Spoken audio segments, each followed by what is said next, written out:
Hai, Assalamualaikum warahmatullahi wabarakatuh. Di siapa yang akan kita bahas malam hari ini?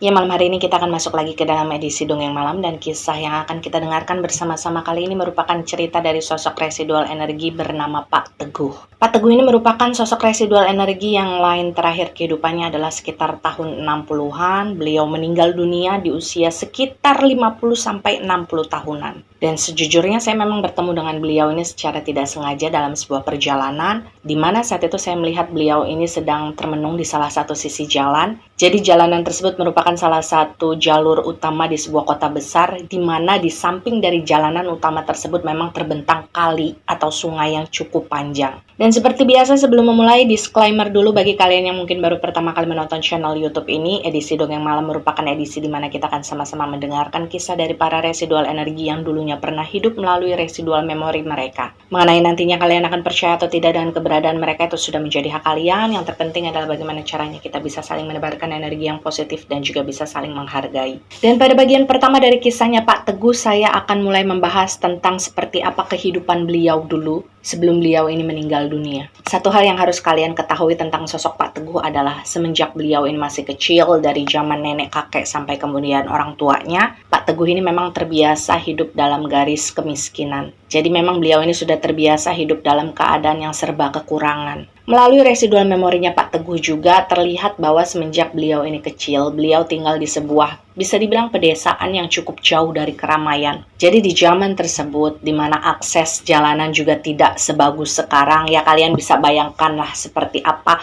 kondisi pedesaan yang ditinggali oleh Pak Teguh. Jadi memang di bagian kanan kiri dari perbatasan desa tempat di mana Pak Teguh tinggal ini masih kebanyakan terdiri dari hutan-hutan. Bahkan satu-satunya jalan atau akses utama dari pedesaan tersebut menuju sebuah daerah yang lebih ramai lagi penduduknya, itu jalanannya masih terbuat dari kayak semacam jalanan tanah merah yang kalau misalkan hujan itu jalanan pasti beceknya luar biasa. Dan memang di wilayah tersebutlah Pak Teguh ini kemudian tinggal semenjak beliau kecil sampai kemudian beliau remaja, dewasa, hingga akhirnya menikah dan punya anak. Dalam hidupnya Pak Teguh ini bisa dibilang sudah melakukan banyak sekali cara untuk bisa mengubah nasib keluarganya. Pak Teguh ini merupakan sosok seseorang yang mau bekerja keras. Dia tidak malu melakukan pekerjaan apapun itu selama pekerjaan itu tidak merugikan orang lain. Dan dari beberapa hal yang sudah pernah Pak Teguh kerjakan untuk mencari uang, pada saat itu Pak Teguh ini pernah menjadi seorang kuli panggul di satu-satunya pasar yang memang pada saat itu ada di area tempat beliau ini tinggal. Jadi kalau misalkan ada sayuran yang baru datang dari kota gitu kan ya, kemudian mau dipasok ke pedagang-pedagang yang memang ada di pasar tersebut. Nah biasanya Pak Teguh ini yang akan menurunkan barang dari truk tersebut, kemudian beliau panggul, lalu beliau berikan kepada pedagang-pedagang yang memang sudah membeli. Pak Teguh juga pernah menjadi seorang pemulung yang kemudian hasil mulungnya dia jual. Bahkan pada saat itu Pak Teguh juga sempat menjadi kuli bangunan. Ketika misalkan ada beberapa tetangganya yang dia lihat sedang membangun rumah atau membangun sesuatu untuk usaha mereka. Jadi Pak Teguh ini sengaja menjemput bola. Beliau menawarkan jasa beliau untuk membantu tetangganya. Karena memang pada saat itu Pak Teguh tidak pernah mematok biaya. Ibaratnya berapapun yang diberikan oleh tetangganya pada saat itu, Pak Teguh ini sudah bersyukur. Dan saking tidak bisa diamnya sosok Pak Teguh ini, ketika dia ini sedang tidak ada pekerjaan, misalkan ya, dia memiliki waktu luang, maka di rumah dia akan membuat kayak semacam kandang untuk ayam jago dari bambu-bambu yang sebelumnya sudah dia ambil dari hutan. Jadi ibaratnya dengan mengandalkan itu saja, ketika kandang tersebut sudah jadi, kemudian dia jual, dia bisa mendapatkan uang dari sana. Tapi meskipun memang sudah banyak cara ataupun pekerjaan yang dilakukan oleh Pak Teguh pada saat itu, memang Pak Teguh menyadari sekali bahwa nasibnya pada waktu itu tidak bisa dirubah dengan mudah. Dan mungkin karena kondisi tersebut pada akhirnya Pak Teguh ini telat menikah. Karena jujur saja, Pak Teguh ini bilang pada saat itu ketika dia sedang berusaha untuk mencari pekerjaan yang sekiranya bisa memberikan dia penghasilan lebih, Pak Teguh ini merasa cukup tidak percaya diri untuk berkenalan dengan seorang perempuan, apalagi menikahinya. Karena pada saat itu Pak Teguh ini kayak merasa enggan kalau misalkan dia harus mengajak anak perempuan orang lain itu hidup berkekurangan dengan dia. Bahkan pada saat itu Pak Teguh ini memiliki tekad di dalam hatinya, sebelum dia bisa membangun rumah sendiri, dia nggak mau menikah. Hanya saja memang pada saat itu level rumah yang diinginkan oleh Pak Teguh itu mungkin berbeda dengan kita. Ibaratnya pada saat itu Pak Teguh ini bisa memiliki rumah kecil yang sangat sederhana saja, itu Pak Teguh sudah sangat bersyukur. Karena memang pada saat itu Pak Teguh ini merasa nggak mau kalau misalkan nanti dia menikah, dia ataupun istrinya ini harus numpang hidup dengan orang tua mereka. Dan memang Pak Teguh ini adalah sosok yang cenderung sangat pintar untuk menabung. Jadi cara hidup beliau ini memang sangat sederhana. Ketika beliau ingin makan, Pak Teguh juga nggak neko-neko. Ibaratnya ketika beliau sudah ketemu sama nasi anget dengan lauk sambal pun, makannya sudah lahap. Begitu juga untuk urusan penampilan. Jadi pada saat itu baju yang dipakai oleh Pak Teguh ini kayak cuci kering pakai. Karena beliau ini merasa sayang kalau misalkan harus menggunakan uangnya untuk membeli pakaian. Bahkan pada saat itu pakaian yang beliau pakai, kadang-kadang itu sampai berubah warna dulu, sampai bahannya itu udah kikis terlebih dahulu, baru beliau ini mau ganti. Maksudnya kayak beli baju yang baru. Tapi memang harus diakui dengan gaya hidupnya Pak Teguh yang seperti itu, perlahan tapi pasti Pak Teguh ini mulai bisa mengumpulkan sedikit uang untuk mewujudkan impiannya. Jadi pada saat itu setelah bertahun-tahun menabung, pada akhirnya Pak Teguh ini berhasil mendirikan sebuah rumah yang sangat sederhana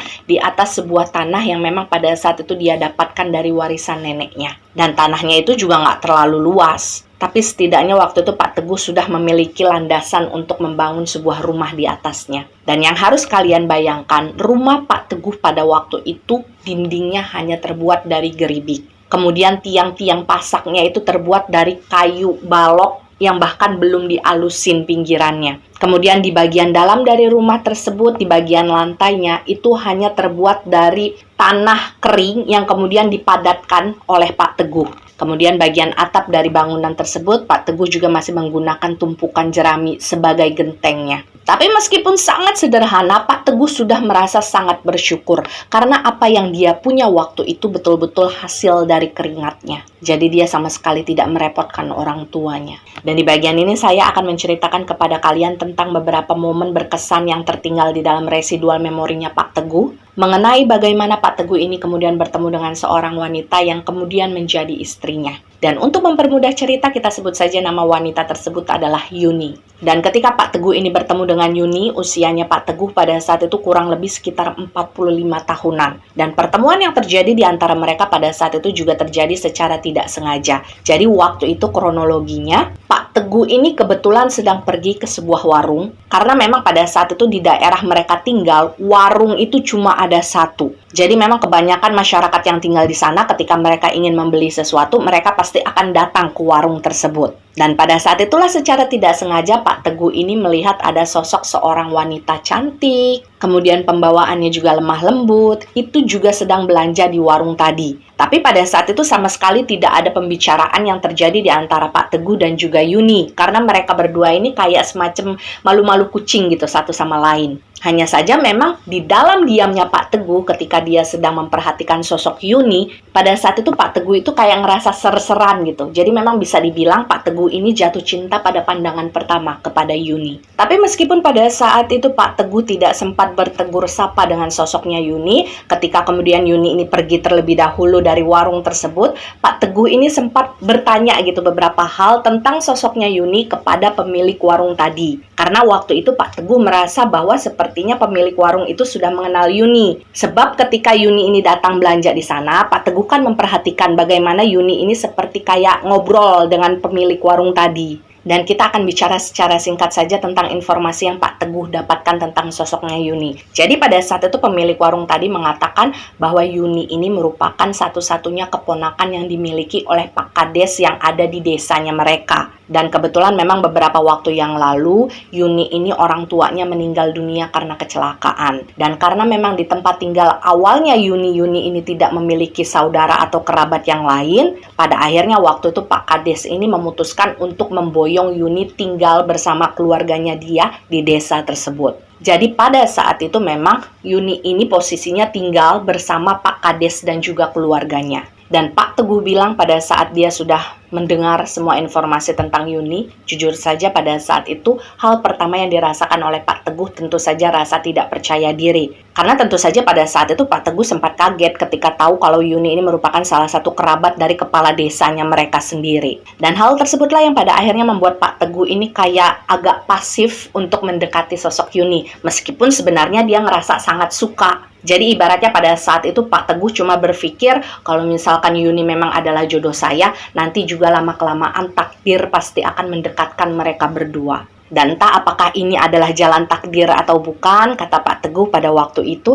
semenjak hari di mana dia bertemu dengan sosok Yuni, entah bagaimana ceritanya, secara tidak sengaja, Pak Teguh ini sempat beberapa kali kayak berpapasan gitu dengan sosoknya Yuni. Berpapasan misalkan mereka ini sedang pengen pergi kemana gitu, tahu-tahu mereka ini ketemu di jalan. Dan mungkin karena pada saat itu Yuni merasa, kok saya sering banget gitu papasan dengan laki-laki ini, akhirnya di suatu hari ketika mereka ini kembali berpapasan, pada saat itu Yuni terlebih dahulu yang menyapa Pak Teguh. Dan pada saat itu sapaan yang diberikan oleh Yuni tentu saja membuat Pak Teguh itu ngerasa seneng ya. Lalu dibalaslah sapaan Yuni tadi oleh Pak Teguh. Dan memang mulai saat itu, setiap kali Pak Teguh dan juga Yuni ini bertemu, mulailah ada obrolan-obrolan ringan yang terjadi di antara mereka. Dan lucunya adalah tempat yang paling sering mempertemukan mereka secara tidak sengaja pada saat itu adalah warung, tempat di mana pertama kalinya Pak Teguh ini bertemu dengan sosoknya Yuni. Dan keakraban yang terjalin di antara Pak Teguh dan juga Yuni ini semakin dekat ketika di suatu hari, Pak Teguh ini kebetulan mendapatkan kesempatan untuk membereskan bagian taman dari area rumah dinasnya Pak Kepala Desa. Karena memang pada saat itu kan Pak Teguh ini sudah dikenal oleh masyarakat sekitar sering bekerja sebagai seorang kuli bangunan dan pekerjaannya mungkin dianggap rapi pada saat itu. Dan yang perlu digarisbawahi di sini adalah waktu itu Pak Kepala Desa sama sekali belum mengetahui tentang keakraban yang terjalin di antara Pak Teguh dan juga Yuni. Dan kalian juga harus ingat bahwasanya pada saat itu Yuni ini posisinya memang tinggal barengan dengan keluarganya Pak Kades. Jadilah pada akhirnya ketika Pak Teguh ini bekerja sebagai seorang kuli bangunan di area taman rumah dinas kepala desa tersebut, dia semakin sering bertemu dengan Yuni. Dan respon yang baik juga ditunjukkan oleh Yuni ketika kemudian Yuni ini tahu bahwa Pak Teguh menjadi salah satu kuli bangunan yang bekerja di sana. Dan memang secara kebetulan pada saat itu menurut Pak Teguh, dia diceritakan oleh Yuni kalau saat itu Pak Kades ini memang menugaskan Yuni untuk menyiapkan segala kebutuhan, segala makanan untuk para pekerja yang waktu itu ada di sana. Dan karena hal tersebutlah akhirnya Yuni dan juga Pak Teguh ini semakin sering bertemu. Dan setiap kali bertemu ketika Pak Teguh ini sedang istirahat misalkan ya, mereka ini jadi lebih sering ngobrol. Dan perlahan tapi pasti kata Pak Teguh waktu itu dia semakin sering ngobrol kan dengan Yuni.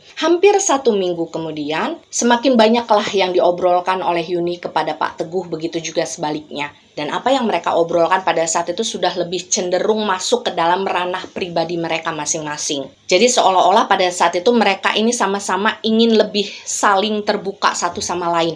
Meskipun sebenarnya waktu itu mereka ini sama sekali belum memiliki komitmen. Dan Pak Teguh bilang di suatu momen entah apa yang pada akhirnya membuat Yuni melakukan hal tersebut. Tapi akhirnya Yuni ini jujur kepada Pak Teguh tentang statusnya dia yang mungkin selama ini banyak orang yang tidak tahu. Jadi waktu itu Yuni ini bilang kepada Pak Teguh kalau misalkan dia ini adalah seorang janda. Tapi meskipun seorang janda, Yuni ini belum memiliki anak. Yuni bercerita kepada Pak Teguh kalau misalkan pada saat itu dia pernah menikah muda dan di usia sekitar 25 tahunan Yuni ini memutuskan untuk bercerai dari suami pertamanya. Dan semenjak dia bercerai sampai kemudian usianya Yuni pada saat itu kurang lebih sekitar 35 tahunan, Yuni ini belum memutuskan untuk menikah lagi. Jadi memang jarak usia di antara Yuni dan juga Pak Teguh pada saat itu kurang lebih sekitar 10 tahunan. Dan kata Pak Teguh, nggak tahu kenapa pada saat dia mendengarkan ceritanya Yuni, pada saat itu Pak Teguh itu kayak ngerasa kok sepertinya Yuni ini memberikan saya sebuah isyarat. Jadi Pak Teguh ini seperti merasa waktu itu Yuni ini memberikan kesempatan kepada Pak Teguh untuk memilih. Apakah pada saat itu Pak Teguh mau mundur setelah mengetahui latar belakangnya Yuni, atau Pak Teguh ini memilih untuk tetap bertahan dan menerima segala kurang dan lebihnya Yuni di dalam sebuah hubungan. Jadilah pada saat itu Pak Teguh ini memanfaatkan situasi dan momen yang ada. Ketika mereka masih sama-sama bicara, pada akhirnya waktu itu Pak Teguh ini mengungkapkan perasaannya kepada Yuni. bahwa sejak awal Pak Teguh ini memang sudah naksir dengan Yuni. Dan meskipun pada saat itu Pak Teguh baru mengetahui tentang bagaimana latar belakang dan juga statusnya Yuni, semua hal tersebut sama sekali tidak merubah perasaannya Pak Teguh kepada Yuni. Jadilah pada saat itu Pak Teguh bilang kepada Yuni kalau misalkan Yuni memang mau serius, Pak Teguh ini berniat ingin menikahi Yuni saja langsung. Dan Pak Teguh bilang pada saat itu Yuni langsung mengiyakan. Jadi memang proses ketika Pak Teguh dan juga Yuni ini sama-sama setuju untuk menikah itu sama sekali nggak susah. Tapi justru hal yang paling sulit dari semua proses yang harus dilalui oleh Pak Teguh dan juga Yuni waktu itu adalah bagaimana caranya Pak Teguh ini bisa meyakinkan pihak keluarganya Yuni, yang which is adalah kepala desa yang ada di daerah tersebut, untuk bisa menyetujui pernikahannya Pak Teguh dan juga Yuni. Karena pada saat itu Teguh menyadari dirinya sendiri kalau misalkan dia ini beda level dengan keluarganya Yuni. Dan sepenuhnya Pak Teguh juga sadar bahwa sejak awal rencana pernikahan tersebut disampaikan kepada pihak keluarganya Yuni. Keluarganya Yuni ini kayak ngerasa keberatan. Jadi ibaratnya meskipun pada saat itu mereka ini memberikan restu, tapi seolah-olah restu tersebut diberikan karena terpaksa. Karena memang Yuni ini agak mendesak. Tapi meskipun begitu Pak Teguh bilang dia selalu berusaha untuk bisa membuktikan kepada pihak keluarganya Yuni bahwa dia adalah sosok yang pekerja keras. Meskipun pada saat itu mungkin Tuhan belum menitipkan harta yang banyak kepada dia, tapi Pak Teguh ini berusaha memperlihatkan kepada pihak keluarganya Yuni bahwa dia ini akan selalu berusaha kok untuk bisa memenuhi kebutuhannya Yuni sebagai istrinya dia. Meskipun memang apa yang dilakukan oleh Pak Teguh pada saat itu tentu saja tidak mudah. Dan ketika mereka sudah menikah, tentu saja Yuni ini tinggalnya ikut bersama Pak Teguh ya. Jadi mereka ini tinggal di sebuah rumah sederhana yang pada saat itu sudah berhasil didirikan oleh Pak Teguh dengan uangnya sendiri. Dan sebenarnya di dalam rumah tangga mereka, Pak Teguh bilang Yuni ini adalah sosok seorang wanita yang legowo. Jadi Yuni ini hampir tidak pernah mengeluh sama sekali tentang kekurangannya mereka terhadap dirinya Pak Teguh. Justru sebaliknya, pada saat itu Pak Teguh ini sering sekali merasa bersalah kepada Yuni. Kenapa seperti itu? Karena Pak Teguh bilang, yang namanya rumah tangga pasti ada ups and down. Dan pada saat itu adalah beberapa momen ketika Pak Teguh ini pulang ke rumah, dia bisa memberikan uang kepada Yuni untuk kehidupannya mereka. Tapi ada juga momen ketika dia ini pulang ke rumah tanpa bisa membawa uang sepeser pun. Karena memang pada saat itu dia nggak dapat kerjaan. Dan biasanya kalau sudah begitu, sambil menahan malu yang luar biasa, Teguh ini akan datang ke rumah orang tuanya, yang pada saat itu cuma sisa ibunya saja ya, karena ayahnya sudah meninggal dunia. Dan ketika datang, biasanya Teguh akan meminjam beberapa genggam beras kepada ibunya, untuk kemudian dia bawa pulang ke rumah. Dan untuk lauknya mereka sama sekali nggak kepikiran sampai ke sana. Seperti yang saya bilang di awal, ibaratnya ketika mereka ketemu sama sambal aja, itu udah terasa enak bagi mereka. Dan di tahun ketiga pernikahan Pak Teguh dan juga Yuni, pada akhirnya waktu itu Yuni ini berhasil hamil. Dan pada saat itu Pak Teguh senangnya luar biasa. Meskipun entah bagaimana kalau misalkan dilihat dari kacamatanya Pak Teguh, dia seperti melihat ada kecemasan tersendiri yang ditunjukkan oleh Yuni ketika dia tahu kalau misalkan dia sedang hamil. Dan Pak Teguh bilang sedikit banyaknya dia tahu alasan kenapa pada akhirnya Yuni ini kelihatan tidak terlalu excited dengan kehamilannya. Yang pertama adalah mungkin karena pada saat itu Yuni ini kan hamil di usia yang sudah sangat matang. Dan perlu diingat mungkin di zaman dulu tidak secanggih di zaman sekarang. Hal-hal yang berhubungan dengan tindakan medis dan lain-lainnya ya. Apalagi kan pada saat itu kehidupannya Pak Teguh dan juga Yuni ini serba kekurangan. Dan alasan yang kedua yang diyakini oleh Pak Teguh pada saat itu adalah mungkin Yuni ini kayak ngerasa masih agak ragu dengan kemampuan yang dimiliki oleh Pak Teguh. Semisalkan nantinya akan nambah satu anggota keluarga baru lagi nih di dalam rumah tangga mereka. Tapi semua alasan tersebut sama sekali tidak membuat Pak Teguh ini kayak ngerasa tersinggung atau ngerasa marah. Dia justru ngerasa maklum. Karena memang dia menyadari bagaimana posisinya saat itu. Dan satu hal yang paling disesali oleh Pak Teguh sampai saat ini adalah ketika pada saat itu dia sama sekali tidak menyadari bahwa ada sesuatu yang tidak beres yang terjadi di dalam kehamilannya Yuni. Tapi memang selama proses kehamilannya Yuni, beberapa kali Pak Teguh ini sempat melihat Yuni ini kayak tiba-tiba lemes gitu.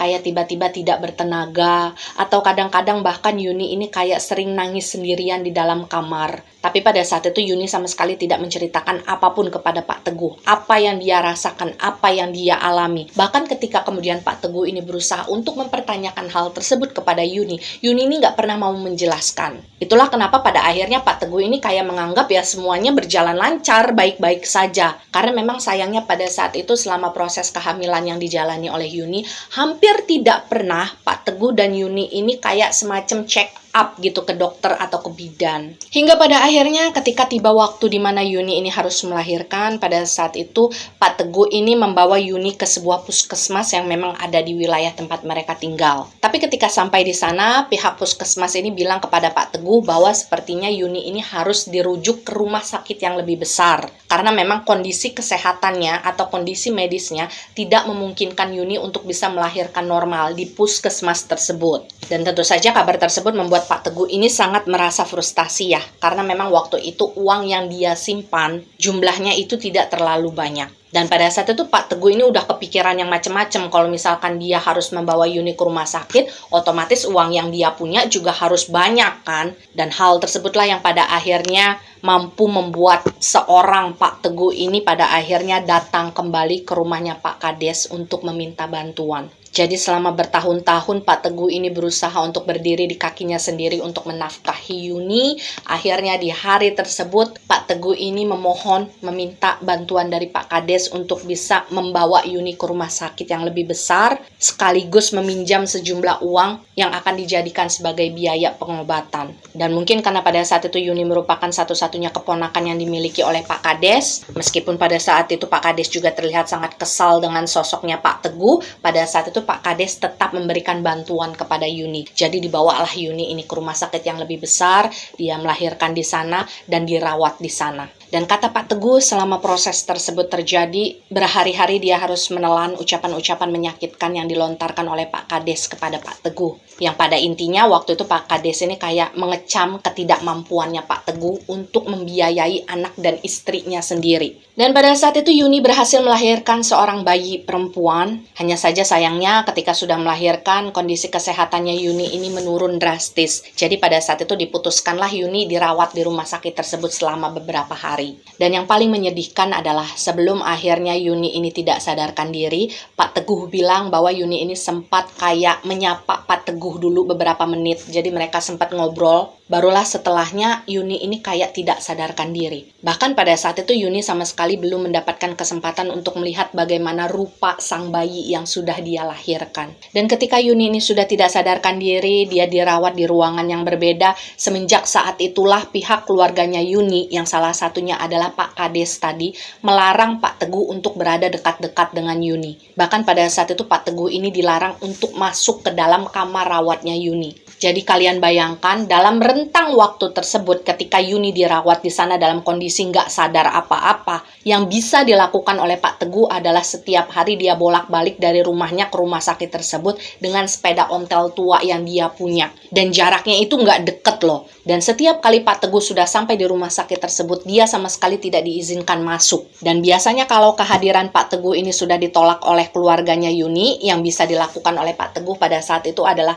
menghabiskan waktu di area selasar atau lorong rumah sakit tempat di mana kamarnya Yuni itu berada. Dan biasanya Pak Teguh akan nongkrong di sana sambil menunggu informasi perkembangan apapun tentang diri Yuni, dan barulah sekitar sore harinya Pak Teguh ini akan pulang lagi ke rumahnya. Dan kalian juga harus tahu bahwa selama dia menjalani hari-hari berat tersebut, Pak Teguh juga sama sekali tidak diizinkan untuk melihat bagaimana rupa putrinya. Jadi bayi perempuan yang dilahirkan oleh Yuni waktu itu sama sekali belum dipertemukan dengan Pak Teguh. Jadi bayi tersebut betul-betul kayak diumpetin sama pihak keluarganya Yuni. Dan pada akhirnya memang takdir memutuskan untuk membawa Yuni pergi terlebih dahulu meninggalkan sosok Pak Teguh sendirian. Jadi pada saat itu Yuni kalah dengan perjuangannya. Dia meninggal dunia tidak lama setelah melahirkan. Bahkan pada saat itu dia belum sempat bertemu dengan putrinya. Dan kematiannya Yuni ini benar-benar membuat Pak Teguh merasa hancur sehancur-hancurnya. Dan kalian juga harus tahu bahwa ketika Yuni meninggal dunia, dia dibawa ke rumah duka. Pada saat itu pihak keluarganya Yuni sama sekali tidak mengizinkan mengizinkan Pak Teguh untuk datang, untuk melayat, untuk menghadiri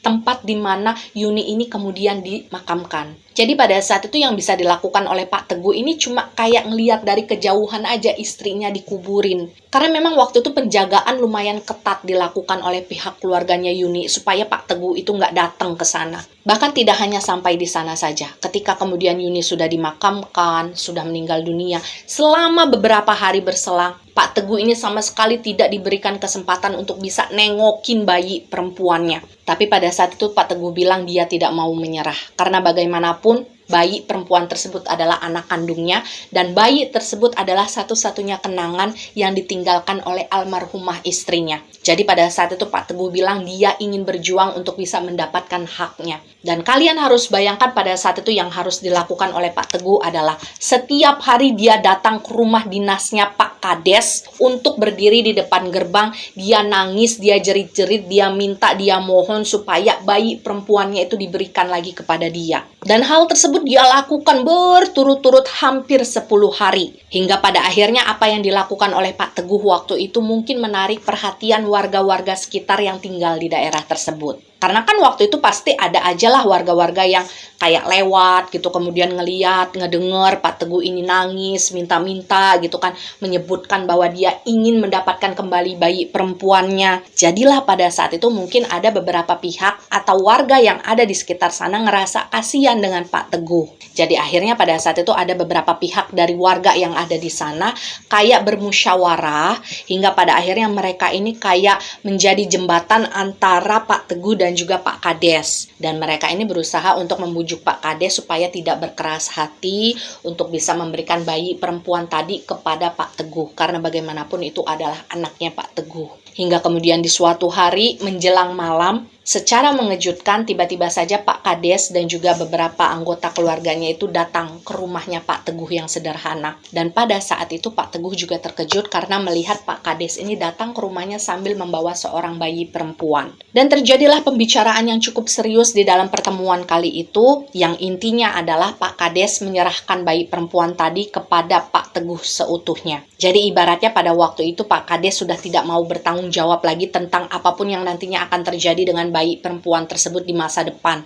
Ibaratnya mau sesusah-susah apapun kalian nanti, kalian jangan datang-datang lagi ke saya untuk minta tolong. Dan waktu itu Pak Kades ini datang memberikan bayi perempuan tersebut sambil membawa beberapa kaleng susu yang memang harus diberikan kepada bayi tersebut karena memang kan ibunya sudah meninggal dunia. Dia tidak bisa menyusu ASI. Dan barang-barang tersebut adalah barang-barang terakhir yang bisa diberikan oleh Pak Kades kepada Pak Teguh untuk membantu bayi perempuan tersebut. Dan Pak Teguh bilang, meskipun pada saat itu perasaannya campur aduk, jadi waktu itu dia sempat merasa kayak berterima kasih juga kepada Pak Kades karena pada akhirnya hatinya bisa luluh. Tapi di sisi yang lain, Pak Teguh juga sempat merasa tersinggung karena beberapa kalimat yang diberikan oleh Pak Kades itu seolah kayak meremehkan kemampuannya Pak Teguh gitu untuk bisa menghidupi anaknya sendiri. Tapi Pak Teguh tidak mau merusak suasana yang terjadi di malam itu. Dia tetap berterima kasih kepada Pak Kades dan dia tetap menyanggupi syarat yang diberikan oleh Pak Kades bahwa apapun yang nanti terjadi di masa depan, dia tidak akan pernah lagi meminta bantuan kepada Pak Kades. Jadi sudah selesailah hubungan yang terjadi di antara Pak Kades dan juga Pak Teguh dengan bayi perempuannya di malam hari tersebut. Dan semenjak bayi perempuan tersebut tinggal bersama Pak Teguh, pada akhirnya Pak Teguh memutuskan untuk memberikan nama Yuni kepada bayi perempuannya. Alasannya sederhana. Pak Teguh bilang dia hanya ingin terus-menerus mengingat sosok almarhumah istrinya setiap kali dia menyebutkan nama putrinya.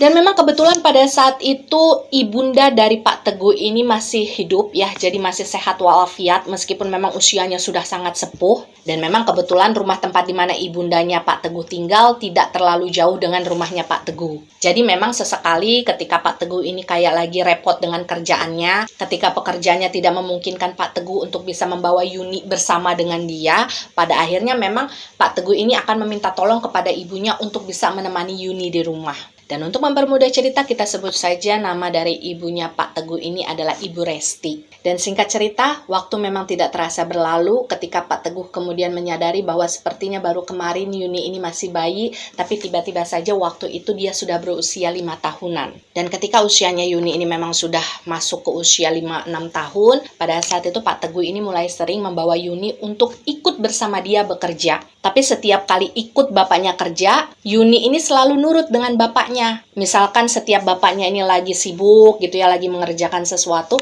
maka Yuni ini cuma akan duduk dari kejauhan memperhatikan sang bapak. Dia nggak rewel, dia nggak tantrum. Itulah kenapa Pak Teguh senang sekali membawa Yuni bersama dia. Dan Pak Teguh bilang meskipun pada saat itu dia menyadari bahwa dia dan keluarganya merupakan keluarga yang serba kekurangan, tapi pada saat itu Pak Teguh ini selalu bertekad di dalam hati bahwa nantinya Yuni ini harus bisa merasakan bangku sekolah. Itulah mengapa semenjak Yuni ini masih kecil, Pak Teguh ini selalu berusaha untuk menyisihkan sebagian pendapatan dia khusus untuk biaya sekolahnya Yuni. Dan memang benar ketika kemudian usianya Yuni sekitar 6 tahunan, pada saat itu Pak Teguh berhasil memasukkan Yuni ke bangku sekolah dasar. Dan Pak Teguh bilang salah satu momen yang paling membuat dia merasa terharu selama dia membesarkan Yuni waktu itu adalah ketika untuk pertama kalinya dia melihat Yuni ini memakai seragam lengkap sebelum dia berangkat sekolah. Kemudian Pak Teguh ini dengan sepedanya mengantarkan Yuni berangkat ke sekolahan tersebut.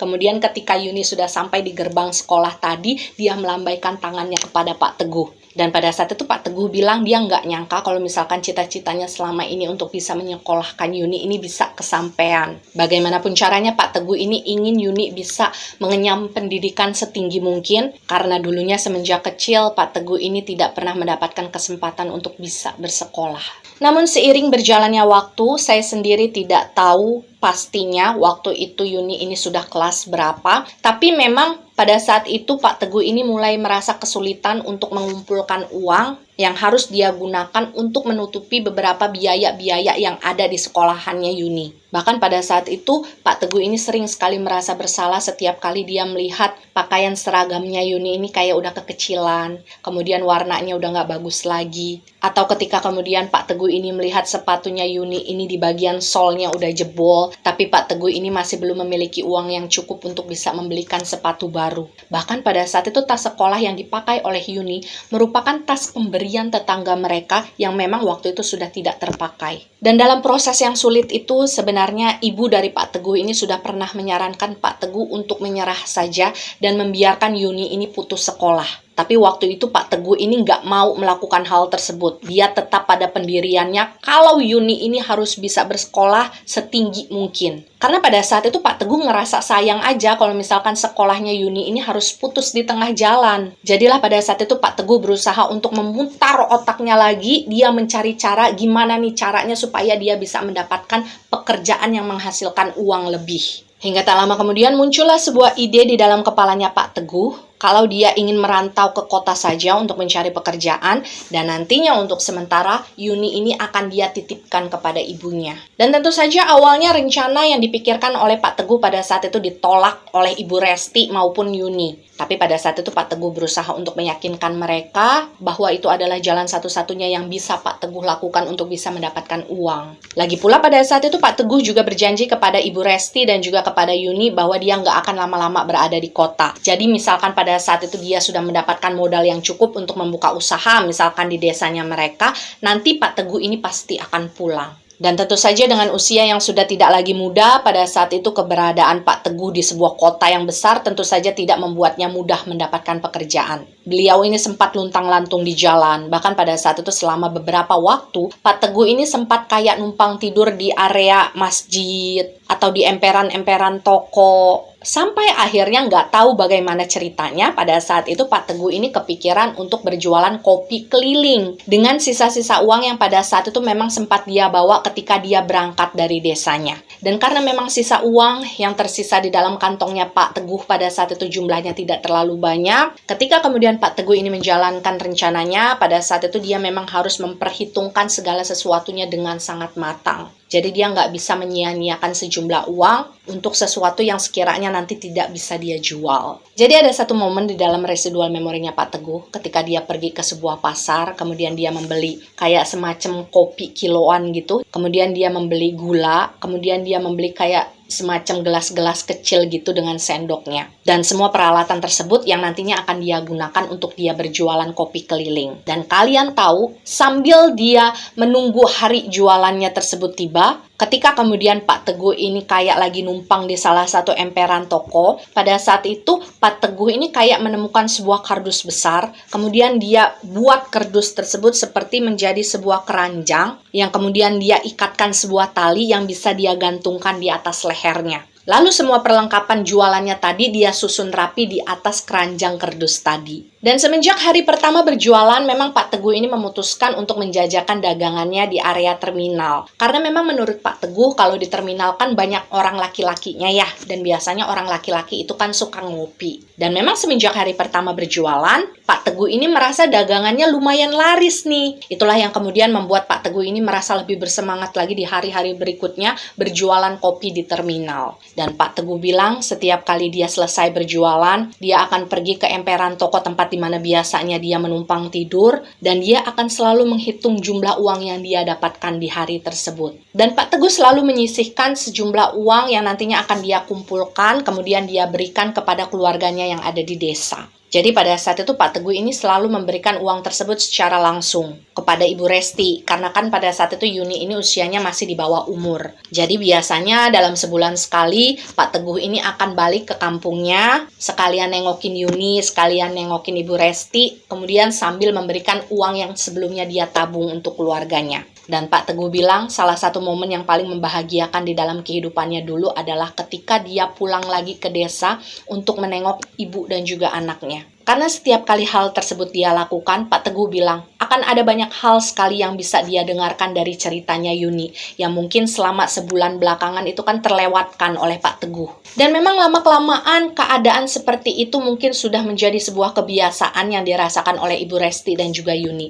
Jadi setiap kali Pak Teguh ini akan pergi lagi ke kota, pada saat itu sudah nggak ada drama-drama nangis-nangis lagi, sedih-sedih lagi, gitu udah nggak ada. Karena mungkin pada saat itu mereka juga menganggap bahwa nanti juga bulan depan Pak Teguh akan balik lagi kok. Mereka akan ngobrol lagi, mereka akan ketemu lagi. Dan mungkin sekitar 3 tahun kemudian, pada saat itu Yuni ini sudah menjadi seorang siswi SMP. Tepatnya kelas berapa saya juga kurang tahu. Tapi di masa-masa tersebut Pak Teguh bilang bahwa keadaan dia di kota itu sudah semakin membaik. Jadi kalian bayangkan, dari hasilnya Pak Teguh selama ini berjualan kopi keliling, pada saat itu akhirnya Pak Teguh ini berhasil mengumpulkan sedikit uang yang bisa dia jadikan modal untuk membuka warung sederhana, warung kecil-kecilan di pinggir jalan, jadi kayak kaki lima gitu, yang berada di salah satu wilayah jalanan yang cukup sering dilewati oleh para pengendara motor di daerah tersebut. Tapi kalian jangan bayangkan kalau warung yang didirikan oleh Pak Teguh pada saat itu adalah warung yang lebar, warung yang luas. Jadi di area dalam dari warungnya Pak Teguh itu bahkan tidak bisa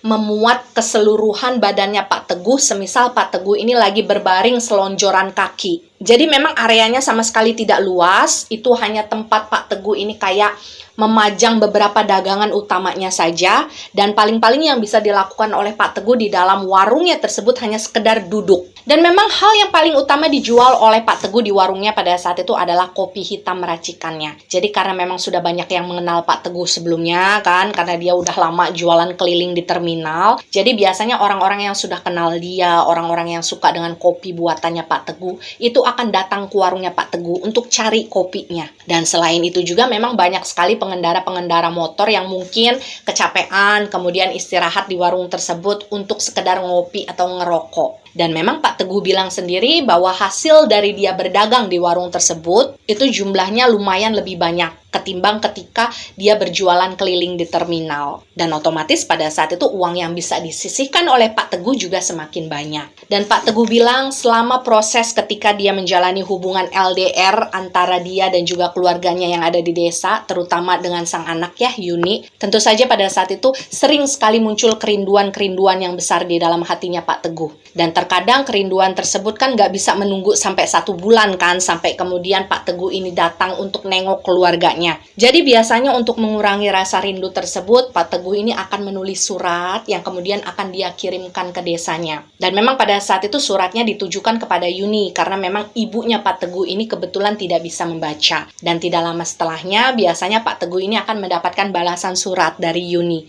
Jadi mereka ini kayak tukar-tukaran kabar melalui surat aja. Dan pada saat itu memang semuanya seolah terlihat berjalan sesuai rencana. Bahkan pada saat itu Pak Teguh juga sudah sempat memikirkan rencananya untuk membangun sebuah warung kecil di kampung halamannya. Jadi dia nggak perlu lagi berjualan di kota nih nantinya. Meskipun kalau misalkan harus dihitung-hitung, tentu saja pendapatan yang bisa didapatkan oleh Pak Teguh ketika dia berjualan di kota itu pasti akan lebih banyak ya. Tapi waktu itu Pak Teguh bilang kalau misalkan dia ingin menghabiskan masa tuanya di kampung halaman. Dia menjalani hidup apa adanya saja sudah tidak apa-apa. Yang terpenting adalah dia bisa menghabiskan waktunya lebih banyak dengan orang-orang yang dia sayang. Dan di dalam residual memorinya, beberapa waktu sebelum beliau ini meninggal dunia ya, terlihat sekali ada beberapa momen yang membahagiakan bagi Pak Teguh, di mana pada saat itu sering sekali beliau ini kayak membuka kotak uangnya yang selalu dia simpan di dalam warungnya, kemudian dia bawa pulang ketika warungnya sudah tutup. Nah, pada saat itu dia sering sekali menghitung lembaran-lembaran uang yang dia dapatkan, yang berhasil dia kumpulkan, dan sambil menghitung uang tersebut, Pak Teguh ini sudah membayangkan warung seperti apa yang ingin dia bangun di kampung halamannya nanti. Tapi malang tidak bisa ditolak. Pada saat itu Pak Teguh juga tidak pernah membayangkan kalau impian sederhananya tersebut tidak bisa dia wujudkan.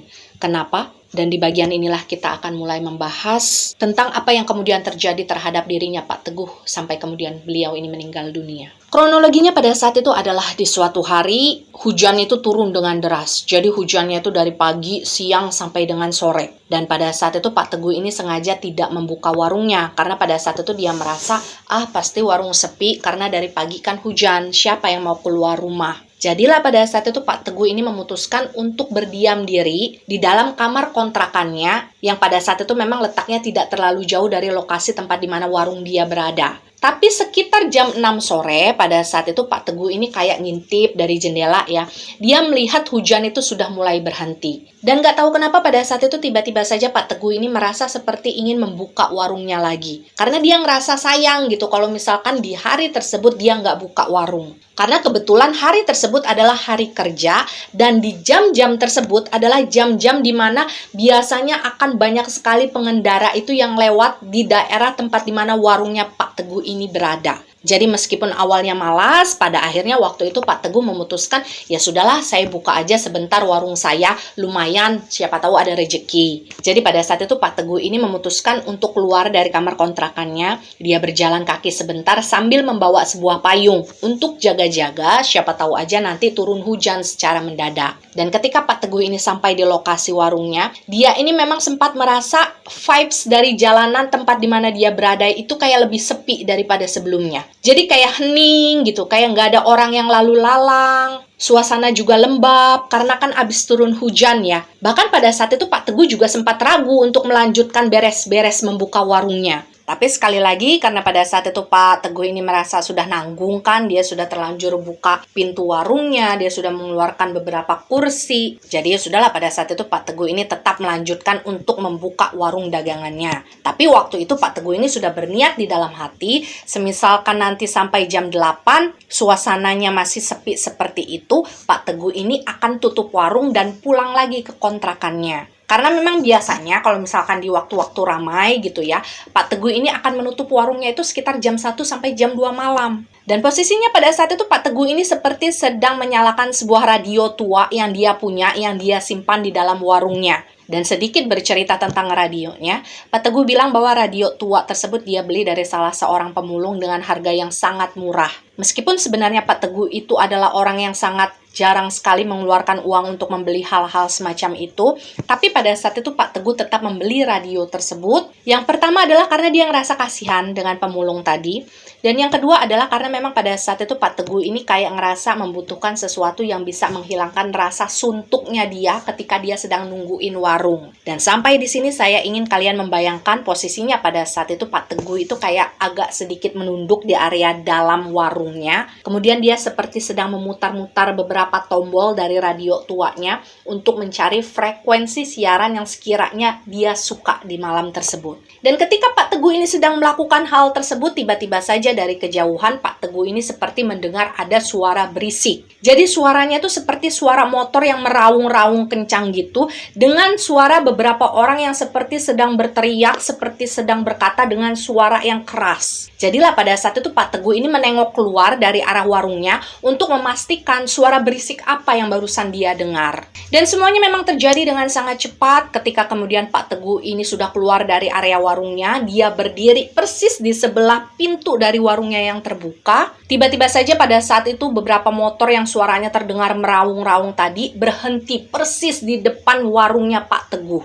Dan ketika motor-motor tersebut berhenti, kemudian turunlah beberapa pemuda yang kelihatannya masih sangat muda-muda sekali usianya. Mereka langsung merangsek masuk ke area warungnya Pak Teguh. Bahkan beberapa di antara mereka terlihat ada yang langsung masuk ke dalam bangunan warungnya Pak Teguh untuk mengacak-ngacak dagangannya. Dan beberapa di antara dari mereka ada yang kayak berusaha untuk memojokkan Pak Teguh supaya Pak Teguh ini nggak ngelawan. Tapi karena pada saat itu Pak Teguh ini sempat melihat beberapa orang yang masuk ke dalam area warungnya tadi kayak berusaha mengambil radio kesayangannya dan juga kotak uang yang dia simpan di sana. Pada saat itulah Pak Teguh ini mungkin ngerasa dia harus melawan. Karena itu adalah haknya dia nggak mau barang-barang dia diambil begitu saja. Dan karena merasa emosi juga, akhirnya waktu itu Pak Teguh ini sempat mengeluarkan beberapa peringatan kepada anak-anak muda tadi dengan suara yang tinggi. Maksudnya supaya mereka ini nggak melakukan hal tersebut gitu loh. Tapi mungkin apa yang dilakukan oleh Pak Teguh tadi dianggap sebagai sebuah tantangan yang diberikan oleh Pak Teguh. Hingga pada akhirnya para pemuda tadi mungkin ke-trigger dengan apa yang diucapkan oleh Pak Teguh. Dan melalui residual memorinya Pak Teguh, pada saat itu ada seorang pemuda yang terlihat seperti sengaja mencengkram bagian batang lehernya Pak Teguh, sampai Pak Teguh ini sempat merasa kesulitan untuk bernafas. Tapi pada saat itu Pak Teguh ini masih berusaha untuk memberikan perlawanan. Jadi ada gerakan kaki yang Pak Teguh lakukan yang seolah-olah dia ini kayak kepengen nendang beberapa pemuda yang pada saat itu kayak berusaha untuk melingkari posisi di mana dia ini sedang berdiri. Tapi mungkin karena pada saat itu para pemuda tadi menilai sepertinya Pak Teguh ini benar-benar melawan orangnya, dia nggak mudah menyerah. Akhirnya pada saat itulah ada seorang pemuda. Saya sendiri pun tidak tahu pemuda yang mana karena semuanya terjadi terlalu cepat. Kemudian posisinya Pak Teguh itu kayak didempet. Hanya saja pada saat itu yang dirasakan oleh Pak Teguh adalah beberapa kali tusukan tajam itu mendarat di area perutnya Pak Teguh. Dan awalnya 1 atau 2 tusukan yang didapatkan oleh Pak Teguh itu belum sempat dia rasakan sakitnya. Barulah ketika kemudian Pak Teguh merasa ada sesuatu yang basah di area perutnya. Kemudian dia mengangkat tangannya, dia melihat tangannya udah merah penuh dengan darah. Nah pada waktu itulah kemudian Pak Teguh menyadari bahwa pemuda tadi ada yang sudah menusuk dia dengan sengaja. Dan yang harus kalian tahu pada saat itu jumlah tusukan yang diterima oleh Pak Teguh itu lumayan banyak. Hingga kemudian akhirnya Pak Teguh ini secara keseimbangan sudah mulai goyah. Dengan tangan yang sudah berlumuran darah, pada saat itu Pak Teguh ini berusaha untuk berpegangan pada apapun yang waktu itu ada di dekat dia. Dan dalam posisi tersebutlah pada akhirnya pemuda-pemuda tadi itu beranjak pergi dari warungnya Pak Teguh. Tapi beberapa di antara mereka pergi sambil membawa kotak uangnya Pak Teguh dan juga radio kesayangannya Pak Teguh. Dan melihat hal tersebut, Pak Teguh ini masih ngerasa marah karena dia ngerasa itu punyanya dia, jangan diambil. Tapi karena memang kondisinya yang sudah tidak memungkinkan lagi, pada akhirnya waktu itu Pak Teguh tidak bisa mengejar mereka. Dia tidak bisa mengambil lagi apa yang dia punya. Dan satu-satunya hal yang bisa dilakukan oleh Pak Teguh pada saat itu adalah pasrah. Karena memang kesempatan dia untuk merasakan semua rasa sakitnya itu tidak terlalu lama, hingga pada akhirnya waktu itu Pak Teguh ini sudah tidak bisa lagi berdiri di atas kedua kakinya. Beliau akhirnya terjatuh di atas batu trotoar tempat di mana warungnya ini berada. Dan pada saat itu posisi terjatuhnya Pak Teguh adalah terlentang dengan kedua tangan yang sambil memegangi luka-luka yang ada di perutnya. Jadi darah itu benar-benar ngalir kayak air nggak berhenti. Dan saya yakin kalian pasti tahu apa yang pada saat itu sempat terpikirkan di dalam kepalanya Pak Teguh sebelum akhirnya beliau menghembuskan nafas yang terakhir. Jadi Pak Teguh bilang pada saat itu satu-satunya hal yang dia pikirkan adalah keluarganya yang ada di desa, terutama Yuni ya. Jadi beberapa pertanyaan yang waktu itu melintas di dalam kepalanya Pak Teguh itu kurang lebih adalah, kalau saya nggak ada Yuni gimana? Kalau saya nggak ada sekolahnya Yuni gimana?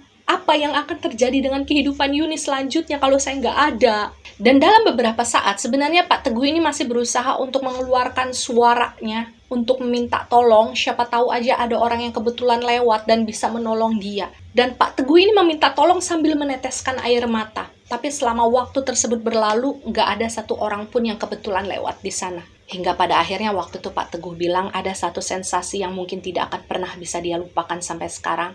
Ada rasa sakit yang luar biasa seperti ditarik dari atas kepalanya. Dan ketika Pak Teguh merasakan satu tarikan tersebut, dia seolah merasa seluruh organ yang ada di dalam badannya itu kayak pecah. Dan ketika Pak Teguh ini sudah selesai melalui sensasi menyakitkan tersebut, pada akhirnya Pak Teguh ini merasa sedang berada di sebuah dimensi yang sama sekali dia tidak ketahui ada di mana. Dan di dimensi tersebutlah pada akhirnya Pak Teguh ini berada sampai sekarang untuk menjalani prosesnya.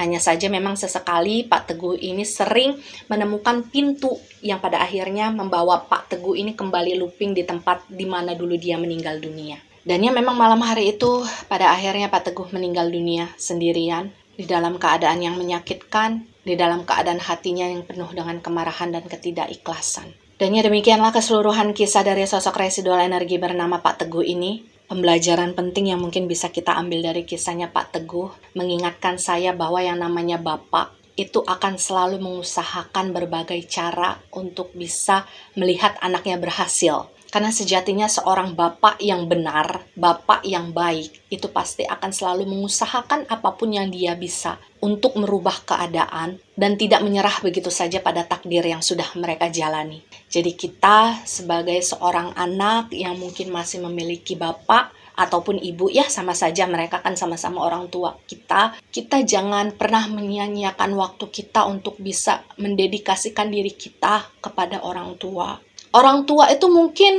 ada yang diem, ada yang nggak terlalu menunjukkan kepedulian mereka kepada kita. Tapi sebetulnya di dalam hati mereka, kita itu adalah harta karun mereka. Kita ini adalah kesayangannya mereka. Jadi kita sebagai anak nggak perlulah gengsi-gengsi untuk nunjukin kalau kita ini sayang sama mereka, kita peduli sama mereka. Nggak usah malu-malu untuk tiba-tiba meluk bapak atau ibu ketika mereka sedang lelah.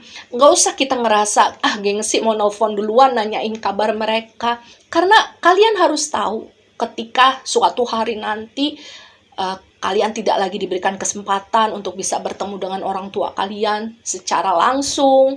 Kalian harus LDR antara kehidupan dunia dengan kehidupan orang yang sudah meninggal dunia gitu kan. Itu rasanya akan menyakitkan. Sebuah rindu yang tidak bisa terlampiaskan dengan tatap muka adalah rindu abadi yang selalu akan menyesakkan di dalam hati. Jadi dari ceritanya Pak Teguh, sebagai orang tua kita harus ingat bahwa anak itu adalah tanggung jawabnya kita. Kita harus berjuang sekeras tenaga supaya kita bisa mewujudkan hal-hal terbaik untuk kehidupan anak-anak kita. Dan sebagai seorang anak kita juga harus tahu bahwa perjuangan yang dilakukan oleh orang tua kita untuk kita semenjak kita kecil itu nggak main-main loh kadarnya. Jadi sering-sering tanyain kabar mereka, sering-sering telepon, sering-sering dengerin suara mereka, sering-sering tatap wajah mereka. Karena akan ada masanya di mana kalian udah gak bisa lagi melakukan hal itu, guys. Dan satu hal yang ingin saya katakan kepada kalian, seberat apapun masalah kita di muka bumi ini ketika kita hidup sebagai manusia, semuanya akan terasa baik-baik saja ketika kita masih memiliki orang tua di dalam kehidupan kita. Jadi jaga dengan baik hubungan antara anak dan orang tua dan anak. Karena sejatinya kalian ini saling membutuhkan satu sama lain. Dan ya percaya atau tidak itu adalah hak kalian sebagai penonton setia. Jika kalian percaya dengan kisah ini, maka jadikan kisah ini sebagai pembelajaran. Jika kalian tidak percaya, cukup jadikan kisah ini sebagai dongeng malam biasa. Terima kasih bagi kalian yang sudah nonton. Terima kasih bagi kalian yang sudah subscribe. Jangan lupa di like, di komen, dan di share supaya teman-teman kalian bisa ikut menonton video ini. Sampai jumpa di video-video berikutnya. Wassalamualaikum warahmatullahi wabarakatuh. Sehat selalu kalian dan salam untuk orang tua kalian ya.